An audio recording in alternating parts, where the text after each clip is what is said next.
Herri mina. Motxila bizkarrean hartu eta bere herria atzean utzi zuen. Hasieran, ilusioz eta jakin-min handiz abiatu zen. Baina lehen egunetik ohartu zen ez zitzaiola erraza egingo, ohiko bizimodua atzean uztea.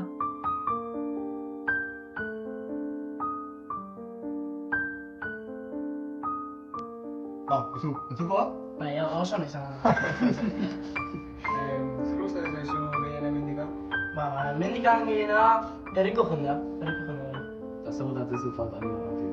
Gauza asko. Ez zire guzta batzuk? Bai. Herriko kaleak, lagunak eta uneak orain guzti hura urrun geratu zaio. Egunak aurrera joan ala, gero eta gehiago hasi da falta botatzen bere lagunekin emandako arratsalde luzean, liburutegian igarotako denbora eta une guztiak. Gogoratzen zituen liburutegian pasatzen zituen orduak, txantxetan eta barre artean. Orain, halako momentuak oroitzapen bihurtu dira.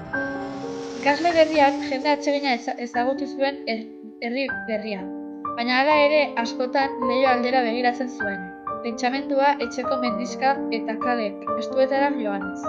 Han utzitako zatia oraindik bihotzean darama. Badaki esperientzia honek hazten lagunduko diola, baina zenbat denbora gehiago igaro, orduan eta gehiago maite du bere herria, bere jendea eta han bizitako gau eta egun xume baina berezi haien.